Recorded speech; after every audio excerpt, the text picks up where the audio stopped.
My name is Mara Ellison, and I was 39 years old when I finally understood that in my family, being the one who stayed did not always mean being the one who was seen. People like to think betrayal arrives all at once, loud and obvious like a slammed door or a shouted insult in a crowded room. But that is not how it happened for me. For me, it came slowly, in glances, in tone, in the way my older brother Ethan always managed to make me feel like a temporary guest in the very life I had helped hold together. By the time our parents died, the truth had already been growing for years. I just had not wanted to name it yet. And before I tell you about the day Ethan tried to take everything from me, I need to take you back to where the cracks first began to show, because none of this started at the funeral. It started long before that, in the quiet spaces where love and duty and resentment all learned to live under the same roof. 3 years earlier, I was living in Charlotte and teaching choir at a public high school. I loved that life in the way you love something that is messy, exhausting, underpaid, and still somehow exactly right for you. I loved hearing teenagers argue over harmonies like the world depended on it. I loved late rehearsals, wrinkled sheet music, the buzz before a performance, and that magical moment when a room full of uncertain voices suddenly locked into one perfect chord. Music had always made sense to me. It had structure, tension, release. Even when life felt chaotic, music knew where it was going. I thought I did too. I had a small apartment over a bakery, a coffee stain on almost every lesson plan I owned, and just enough hope to believe the future would keep unfolding in a straight line. Then one rainy Thursday night, coming back from a regional performance in Raleigh, the school bus hydroplaned, jackknifed, and changed my life in less than 10 seconds. Most of the students walked away with bruises and nightmares. I was not that lucky. My right knee was shattered, my hip was damaged. I went through surgery, then another, then months of physical therapy that felt less like healing and more like bargaining with pain. The doctor spoke carefully, but I could hear the uncertainty under every hopeful sentence. Recovery would take time. Mobility might be limited. I might need support longer than expected. My apartment suddenly became impossible with its narrow staircase and outdated bathtub.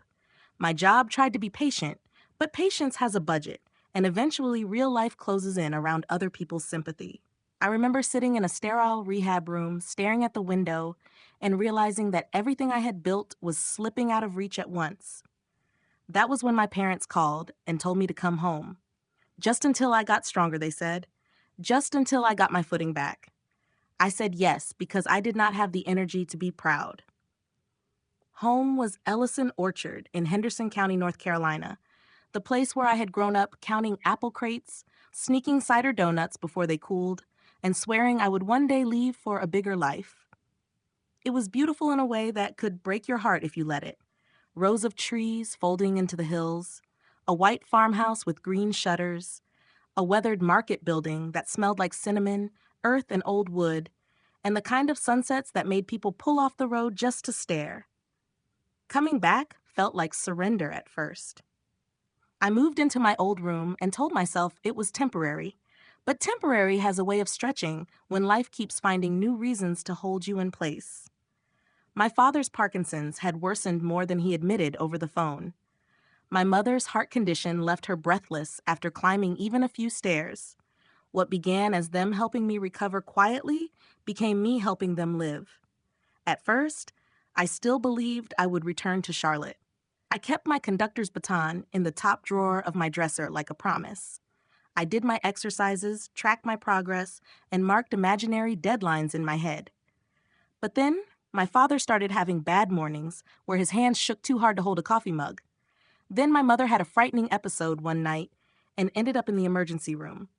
Then harvest season came, and there were not enough hands. So I filled in.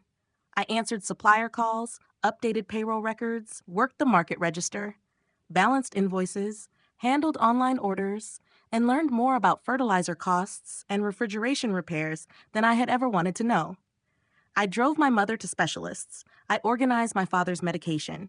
I cooked, cleaned, kept track of appointments, and learned how to sit beside someone in silence when they were too tired to pretend everything was fine. Somewhere, in the middle of all that, My own life stopped feeling paused and started feeling replaced. Ethan, meanwhile, remained Ethan. He lived in Atlanta with his wife Celeste and their two boys in a house that always looked professionally staged in photographs. He worked in finance or development or acquisitions. His titles seemed to change depending on what sounded most impressive at dinner parties. He called just enough to be considered involved and visited just enough to be praised by people who did not know better. He had a talent for arriving at the polished moments and missing all the hard ones. He could sweep into the orchard on a holiday weekend wearing expensive boots that had never touched mud and talk about the family business like he had been carrying it on his back. He liked to introduce me to people as my sister, Mara. She's home for now. With that tiny pause before the last two words, the one that made it sound like I had simply drifted back because real life had not worked out elsewhere. The truth was, Ethan had always known how to make himself look like the future. He was older by 4 years, louder, smoother, quicker with a smile. As kids, teachers loved his confidence and relatives called him driven. As adults, those same qualities hardened into something else. He had no patience for weakness, no interest in mess, and absolutely no understanding of care that did not come with applause. He loved the orchard best when it could be photographed, branded, or talked about as heritage. He did not love it at 6 in the morning when a pipe burst in the washroom or at midnight when my mother could not catch her breath. And he definitely did not love the version of me who lived there now, limping slightly on cold mornings, hair shoved into a clip, handling receipts with one hand, and my father's tremor medication with the other. To Ethan, I was not a daughter who had come home and held a fragile family together. I was the reminder that life had gone off script. I think the first moment I truly saw how little he respected me was during the Harvest Lantern Festival that October. That event was my mother's pride and joy. The one night every year when the orchard transformed into something almost magical. Lanterns hung between the rows. Families wandered the fields with hot cider in their hands. Kids laughed near the hayrides. A local bluegrass band played in the barn, while the whole place glowed gold against the dark hills. I had worked myself nearly sick getting ready for it. My knee was swollen, my back ached, and I had spent most of the afternoon hiding in the stockroom between tasks, just long enough to breathe through the pain and go back out smiling. Ethan arrived 2 hours before opening, with Celeste, the boys, and a photographer from a regional lifestyle magazine. He looked around like a consultant inspecting a project and gave me one nod that somehow felt more insulting than criticism. "Not bad," he said. "You kept the place alive." And I remember standing there under a string of lanterns, exhausted to the bone, realizing that to him I would never be the reason anything survived. I would only ever be the person temporarily holding the place until someone he considered more important came to claim it. I should have understood everything the night of the Harvest Lantern Festival, but denial is a powerful thing when the truth hurts too much to hold all at once. I told myself Ethan was just being Ethan. Too polished, too arrogant, too eager to turn every family moment into a performance. I told myself his comment about me keeping the place alive was careless, not cruel. I told myself that as long as my parents were still here, none of it really mattered because whatever Ethan was or wasn't, our family still had a center.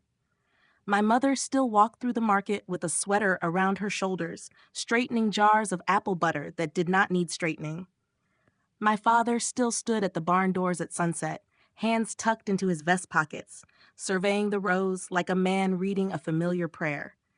As long as they were here, the orchard still felt anchored. I didn't know then how quickly an anchored life can come loose. The winter after that festival was harder on both of them than they admitted. My father's tremors got worse, especially in the mornings. Some days he needed both hands just to lift his coffee. My mother had started speaking in those quiet, practical sentences sick people use when they are trying not to frighten the ones who love them. "I'm just a little tired today." "It's probably the weather." "Don't fuss, sweetheart, I'm fine." But I knew better. I knew from the way she paused halfway up the stairs to catch her breath. I knew from the way she started gripping the kitchen counter when she thought no one was looking. So I watched. I adjusted medications, I called doctors.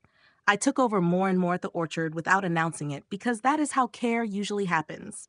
Not in grand gestures, but in 1,000 small invisibilities. You start staying up later. You start waking earlier. You stop making plans more than a week ahead. You quietly build your life around other people's fragility until one day you realize your entire routine is organized around preventing disaster. Ethan, of course, remained mostly theoretical. He called around Christmas with his usual brisk cheer, asked if the holiday cider boxes had sold out, asked whether the market numbers were strong, asked if Dad had ever considered leasing the South Field to a developer. A developer. Even hearing that word in connection with our land made something in me go cold. That South Field had been in our family longer than any story we could still verify. My grandfather used to say you could tell what kind of person someone was by whether they looked at land and saw memory or money. Ethan had always seen money first. When I told him Dad was tired and Mom had another cardiology appointment coming up, there was a pause on the line just long enough for me to feel foolish for bringing it up. Then he said, "Well, keep me posted," in the same tone someone might use for weather. Keep me posted. As if I were updating him on a delayed shipment instead of the slow unraveling of the two people who had built our whole world. The call about the accident came on a Monday morning in February. I was in the market before sunrise, doing inventory with one hand and balancing the previous weekend's receipts with the other, when my cell phone rang with an unfamiliar number. I almost ignored it. I almost let it go to voicemail because my mother had taught me never to answer unknown calls before coffee. That decision still haunts me. Sometimes I wonder whether those last few seconds, before I picked up, before my life split into before and after, were the final quiet moments of the person I used to be. The state trooper's voice was calm, practiced, and terrible. My parents had been driving back from Knoxville after seeing a specialist. Black ice, multi-car collision, immediate impact, no suffering. People say those words as if they are mercy, but there is nothing merciful about losing both parents in the same sentence. I remember gripping the edge of the counter so hard my hand cramped. I remember the orchard outside the front windows looking insultingly beautiful, pale with frost and perfectly still. I remember thinking, absurdly, that I had not told my mother to bring her heavier scarf. The funeral passed in a blur of casseroles, church flowers, paperwork, and hugs from people whose mouths were moving while I heard almost nothing. Ethan arrived that evening from Atlanta and stepped into the storm like a man assuming command of a company after a merger. He handled the funeral home. He arranged the printed programs. He spoke to the pastor. He made decisions before I could even process the questions. To anyone watching from the outside, he must have looked like the devoted son carrying the family through grief. But I knew better. I knew the difference between service and control, and Ethan had never confused the two. He moved through our parents' death the same way he moved through every room he entered, fast, polished, and determined to own the narrative before anyone else could speak. I was too numb to fight him. Maybe that was what he was counting on. At the graveside service, people kept squeezing my hands and telling me I had been such a blessing to my parents in their final years. They said things like, "They were so lucky to have you here," and "Your mother always said you were her steady one." Ethan stood a few feet away in a dark coat, accepting condolences like a politician after a flood. He cried at the right moments. He kept one hand on Celeste's back. He gave a beautiful eulogy about legacy and hard work and the values our parents had passed down. Everyone said it was lovely. I stood there in the cold, listening to my brother speak about devotion, like he had not missed nearly every hard day that mattered. Grief does strange things to you. It can make you too exhausted to defend your own reality. 4 days after the burial, I was in the back office trying to sort unpaid invoices because numbers felt safer than memory when Ethan walked in without knocking. Celeste followed him, holding a slim leather folder against her chest. Something about the way he stood there told me this was not a conversation about mourning. He sat across from me, opened the folder, and spread out property estimates, tax assessments, and market comparisons as casually as if we were planning a spring promotion. "We need to move quickly," he said. "This is the best window to sell." For a second, I just stared at him, certain I had misheard. Sell what? The question sounded stupid even as it left my mouth. He looked at me the way people look at someone being difficult on purpose. The house, the orchard, the market, all of it. It doesn't make sense to sit on dead assets. Dead assets. My parents had not even been gone a week. I asked if he had spoken to their attorney. He said he had spoken to enough people, which told me immediately that he had spoken to no one who mattered. Then he leaned back in his chair and informed me, in the calm, reasonable tone people use when saying monstrous things, that I could stay in the apartment over the garage for maybe a month if I needed time to get organized. I actually laughed then, because shock sometimes sounds like laughter when your body doesn't know what to do with outrage. He was offering me temporary shelter on the same property where I had bathed our father after bad days, where I had sat beside our mother during nights she could barely breathe, where I had held together the daily machinery of their lives while he sent polite texts from another state. Something inside me sharpened, and when he said grief didn't pay the bills, I realized with sudden, nauseating clarity that Ethan had not come home to honor our parents. He had come home to cash them out.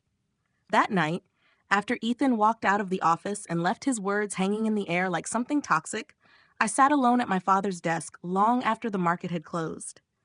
The register had been counted. The lights in the front store were off. Outside, the orchard lay under a hard February moon, the bare branches black against the sky. Everything was still, but I felt like the ground beneath me had started to shift. I kept replaying the conversation in my head, every phrase, every pause, every smug assumption in Ethan's voice. He had not spoken like a grieving son. He had spoken like a man already dividing spoils. That was the part I could not stop thinking about. Not just that he wanted to sell the property, but that he was so certain he had the right. So certain I would simply step aside, because that was the role he had assigned me years ago. The quiet sister, the useful one, the one who stayed in the background and made difficult things easier for everyone else. I might have doubted myself in that moment if Luis had not come back into the office carrying a folded business card and a look on his face I had only seen a few times before, usually when a storm was coming, and he knew it before the weather radio did. He handed me the card without a word at first. It was for Nora Pike, the probate attorney my parents had used for years, though I had only met her once at some long-forgotten holiday dinner. On the back, in my father's uneven handwriting, were 5 words: "Call Nora." Trust paper, not talk. I stared at those words until they blurred. My father had never been a dramatic man. He believed in directness, not mystery. If he had written me a message like that, he had expected trouble. And if he had expected trouble, then somewhere beneath my grief, another feeling began to rise. Something steadier, harder, more dangerous than sorrow. By the time I called Nora the next morning, my hands were shaking, but my voice was calm. I introduced myself, and before I could even explain why I was calling, she went quiet for half a second and said, "Mara, I thought your brother might make his move quickly." That sentence changed the whole temperature of the room. Not if, might. As if what Ethan had done was not shocking at all. As if my parents had prepared for exactly this. We arranged to meet 5 days later for the formal probate reading. Those 5 days were some of the longest of my life. Ethan called twice, though neither call was really for me. The first was to ask whether I had started boxing up anything personal from the house. The second was to tell me a realtor he knew from Asheville was ready to move fast once the paperwork cleared. He said it with the bright, efficient energy of a man planning a business transaction, not a son still wearing a black tie from his parents' funeral. I didn't tell him about Nora. I didn't tell him about the card. For once in my life, I said almost nothing at all, and that seemed to bother him more than any argument would have. Celeste called once too, late at night, her voice low and tired. She didn't apologize for him exactly. It sounded more like she had run out of ways to excuse what she already knew. She only said, "There are things you don't know," and then went silent for so long I thought the line had dropped. When she finally spoke again, it was barely above a whisper. "He's in financial trouble, Mara. Worse than he told anyone." Then she hung up before I could ask another question. I spent the rest of that night sitting on the edge of my bed staring at the wall, understanding for the first time that Ethan's urgency had nothing to do with honoring our parents' legacy and everything to do with saving himself. The morning of the probate meeting was cold and bright, one of those late winter Carolina mornings where the sky looks painfully clean. I drove into town with both hands tight on the wheel and my mother's scarf looped around my neck because I needed something of hers with me that day. Nora's office was on the second floor of an old brick building above a pharmacy and a tailor shop, the kind of place that still smelled faintly of old paper and polished wood. Ethan was already there when I arrived. He stood near the conference room window in a dark navy coat, checking his watch, perfectly groomed, every inch the grieving son turned responsible heir. Celeste sat beside him with her purse in her lap and her shoulders drawn tight. She looked like someone bracing for impact.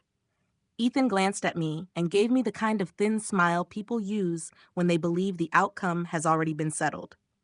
"Glad you made it," he said. "This shouldn't take long."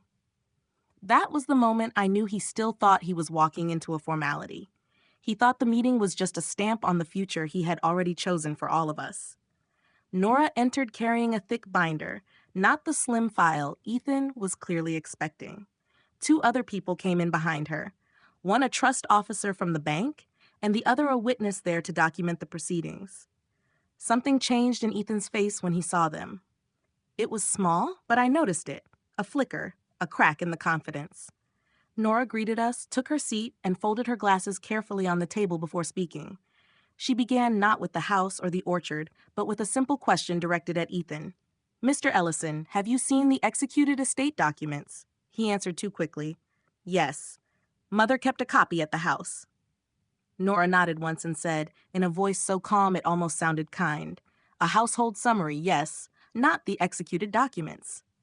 Ethan straightened. "It was the will," he said flatly. Nora placed the binder on the table between us. "No," she said. "This is the will. Signed 8 months ago, properly witnessed, filed, and fully enforceable." The silence that followed felt so complete, I could hear the heating vent kick on in the corner. Ethan actually laughed once, but there was no humor in it. "That's impossible." Nora opened the binder without looking up. "No," she said. "It is quite possible. I drafted it myself." She began reading through the formal sections first. Charitable gifts, personal bequests, specific instructions for family keepsakes. My mother's jewelry to a local museum display she had supported. My father's watch to Ethan's older son. Cookbook collections, church donations, education accounts for the grandchildren. It all sounded so painfully like them that I had to grip the arm of my chair to stay steady. Then Nora turned a page and the room changed.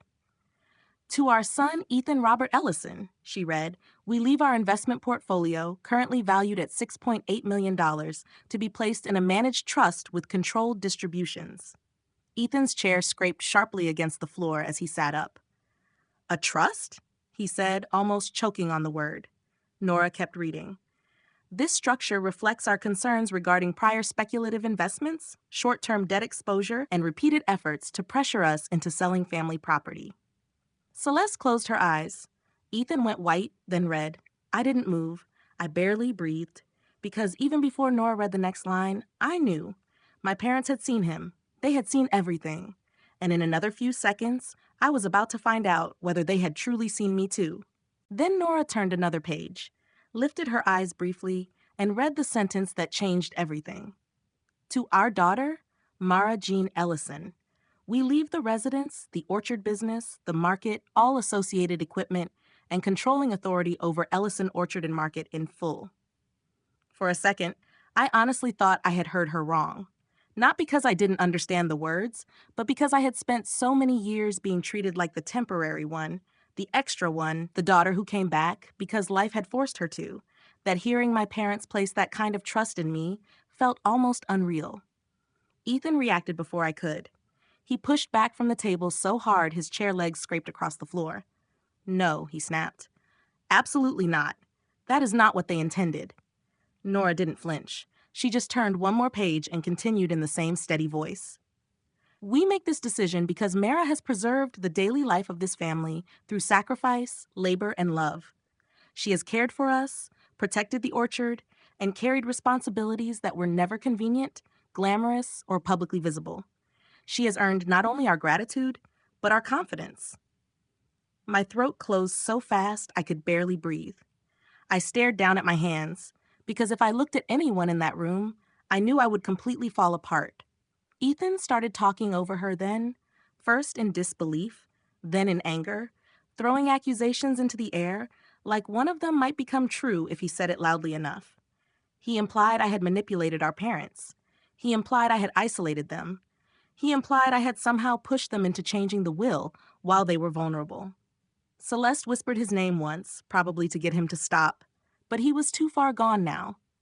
That was when Nora reached into the binder, removed a sealed envelope and a small digital recorder, and said, "Your parents anticipated disagreement, so they left written reasoning and a recorded statement to accompany the executed documents."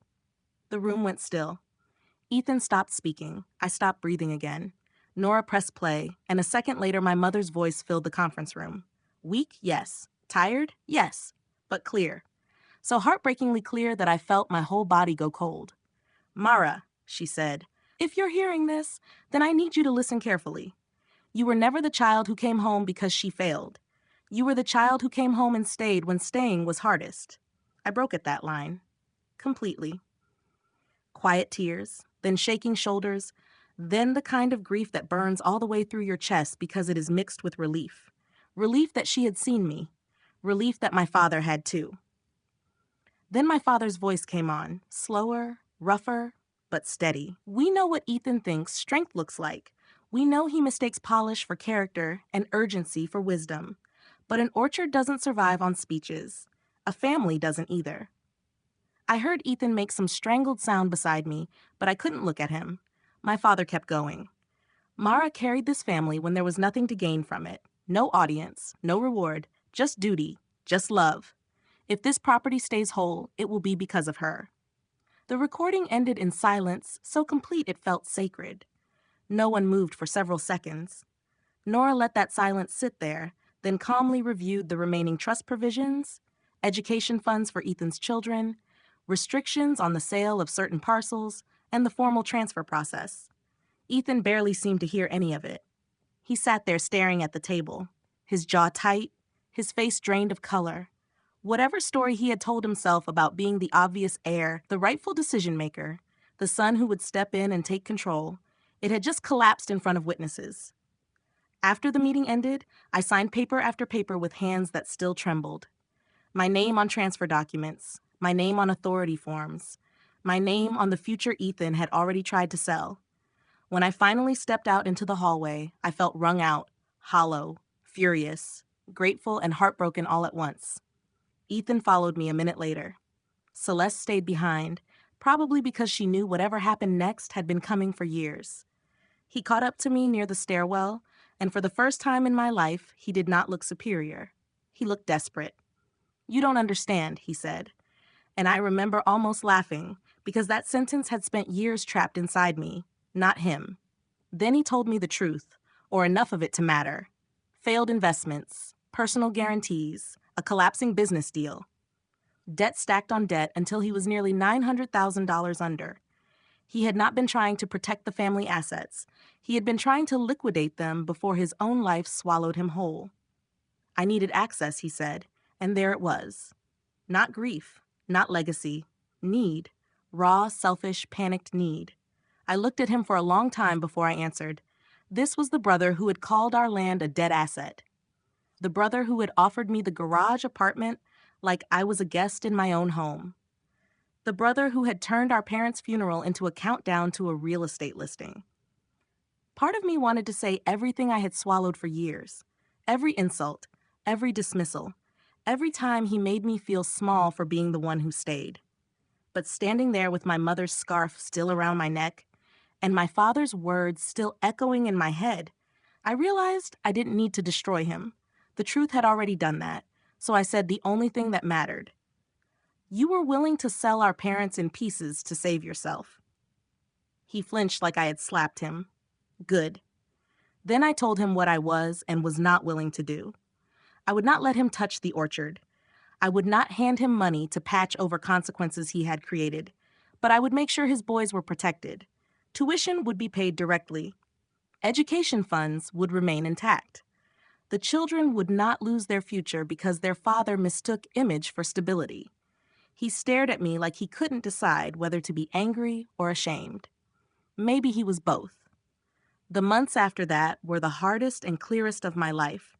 Grief did not disappear just because the legal fight went my way. I still woke up some mornings forgetting for half a second that my parents were gone. I still reached for my phone to text my mother about the first blossoms or ask my father where he had stored some old set of invoices. But now, when I walked through the market at dawn or stood in the orchard at sunset, I did not feel like a placeholder anymore. I felt chosen. Not in some glamorous way, in the deepest, heaviest way possible. Chosen to continue what they built. Chosen because I already had been. I rebuilt the festival that fall, expanded the market's online business, repaired the washroom roof Ethan never even knew leaked. And little by little, I stopped moving through my own life like I needed permission to be in it. Ethan and I did not become close. Real life is not that tidy, but he stopped speaking to me like I was disposable, and I stopped seeing myself through his eyes. That was the real inheritance. Not the house, not the land, not the business. The real inheritance was finally understanding that I had never been the weak one, the temporary one, or the daughter who came home because she had nowhere else to go. I was the one who stayed. And in the end, I was the one my parents trusted to keep everything alive. Thank you so much for staying with me all the way to the end of this story. Your support truly means the world to this channel. If this story touched you in any way, please leave a comment below and share your thoughts. Don't forget to subscribe, click the bell icon so you never miss a new story, and be part of our growing community. Take care of yourselves, and I'll see you in the next story.